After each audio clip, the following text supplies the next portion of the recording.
Hello guys, నిన్న మనం చెప్పినట్టే పంజాబ్ మ్యాచ్ గెలిచింది. ఇక నేను ఈరోజు ఇంకో టీం చెప్తా. అది గెలుస్తుందో నాకు తెలియదు. ఇన్కేస్ గెలిస్తే హ్యాపీ, నేను ఇంకో రీల్ పెడతా రేపు. కెలకడానికి రాలే, ఏలేయడానికి వచ్చిన గెలవకుంటే లాస్ అయ్యేది మీరే. అంటే నేననే కాదు, ఇక్కడ చాలామంది మీకు ప్రెడిక్షన్ ఇస్తారు, అది వాళ్ళే బెట్టింగ్ వేయరు. వాళ్ళకు మీరు బెట్టింగ్ వేసే ప్లాట్ఫామ్స్లో వాళ్ళకు కొంచెం పార్ట్నర్షిప్ డీలింగ్ ఉంటుంది. అది మీకు అర్థం కాదు, మీరు మనీ లాస్ చేసుకుంటారు. ఇక్కడ నేనేమంటా అంటే we have to stop betting guys. Like సమాజంలో మనం చూడాల్సిన మార్పు ముందు మనలో రావాలి. అంటే నీకు ఈరోజు డబ్బులు వస్తుంది, రేపు వస్తుంది, ఎల్లుండి పోతుంది. అప్పుడు నువ్వు ఇంకా దాన్ని రికవర్ చేయడానికి మళ్ళీ అప్పు తీసుకుంటావు. అట్ లాస్ట్ నువ్వు అది రికవర్ చేయలేక ఇంకా సూసైడ్ దగ్గరికి వెళ్తావు.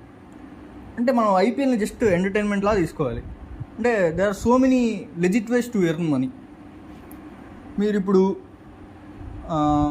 ఫర్ ఎగ్జాంపుల్ మీకు ప్రోగ్రామింగ్ ఇంట్రెస్ట్ ఉంటే ఆ స్కిల్స్ నేర్చుకోండి. అది ఈ బెట్టింగ్ అనేది ఐపీఎల్ వరకే. అది ఐపీఎల్ అయిపోయిన తర్వాత కూడా మీకు పనికి వస్తుంది కదా. సరే, ఇప్పుడు మీకు ప్రోగ్రామింగ్ ఇంట్రెస్ట్ లేదనుకో, స్టాక్ మార్కెట్ ట్రేడింగ్ ఇట్లాంటివన్నీ నేర్చుకోండి, ప్యాటర్న్ స్టడీ చేయండి. లేదు మాకు అసలు ఇట్లా ఈ సైడే వద్దంటే ఇప్పుడు ట్రెండింగ్ స్కిల్ అయినా విఎఫ్ఎక్స్ ఎడిటింగ్ ఇట్లాంటివి నేర్చుకోండి.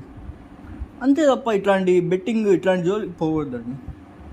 అంటే మనము చాలా వేస్ ఉన్నాయి, అంటే మంచి వేస్. ఇప్పుడు మంచివే అని ఎట్లా చెప్తారు అంటే, ఇప్పుడు నువ్వు చేసే పని చెప్పుకోదగినావు అంటే అది పక్కా మంచి లెజిట్ వేనే అని అర్థం.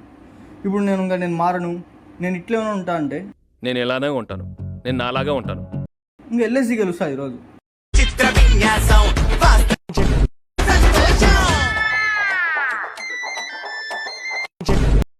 నేను ఇది జస్ట్ ప్రెడిక్షన్ మాత్రం. అంటే నేను ఆ టీమ్స్ అనలైజ్ చేసి చెప్తున్నా ఎల్ఎస్జీ అని, అంతే తప్ప ఇది పక్కా గెలుస్తాను నేను చెప్పను. బెట్టింగ్ నేను మాత్రం ఎంకరేజ్ చేయను గాయస్.